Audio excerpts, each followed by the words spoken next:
And as I started looking at it, I realized this is a story of unbelievable takeover of our country. It's not just refugees coming in and taking blue-class factory jobs or middle-class jobs with H-1B visas. No, they're coming in and they're taking over our entrepreneurship. They're taking over American businesses. They're taking that role and shutting us down using their connections in Washington. This guy's company, Chobani Yogurt, is a good example of this. And when you look at the small town, Twin Falls, Idaho, which, as you may not have connected the dots, was the place that we heard of back in June where you had that 5-year-old girl who was raped by a group of juvenile refugees in that city. It was covered up by the media. It was covered up by the local government. And you say, why were they doing that? Eventually, the truth did come out. And yet, the reason for that is because you've got this guy coming in and putting in the world's largest yogurt factory in a very small town.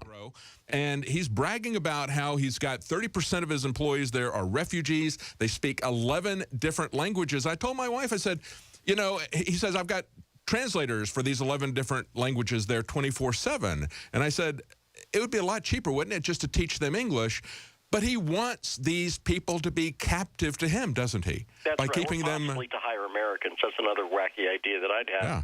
But maybe, I don't know, maybe like the veterans I've interviewed who applied and couldn't get a job there. Oh, wow. Yeah. And if you think, let's think about that irony for just 1 second. We have these global interests who start wars like the war in Iraq, let's say. Let's use that as an example, okay? A war that was supported by both Bush and Clinton.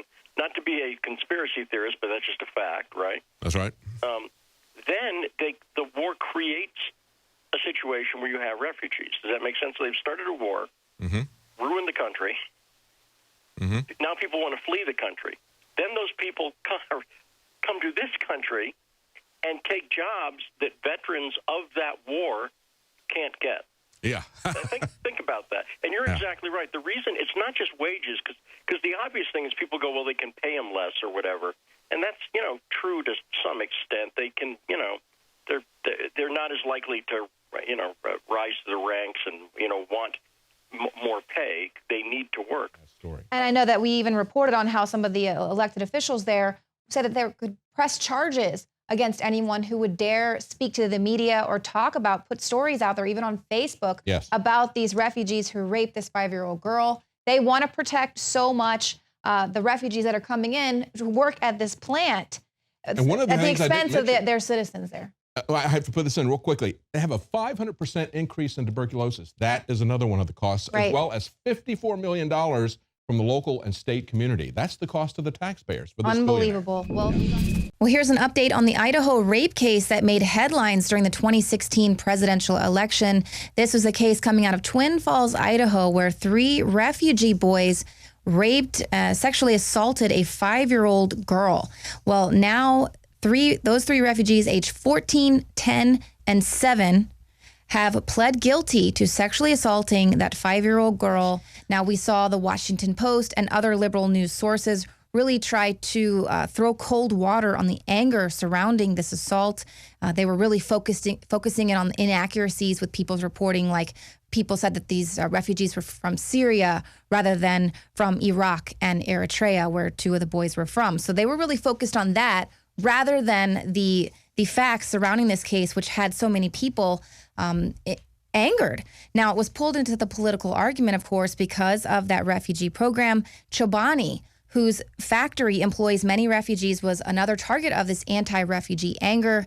A lot of people say that the factory there and other local businesses are linked to the refugee program because the existence of the labor of these refugees is needed to fuel Chobani. So interestingly, while this story of these 3 refugee boys pleading guilty has received almost 0 national attention, the owner there of Chobani was giving a very glowing 60 Minutes interview where they praised him for being such a great jobs creator.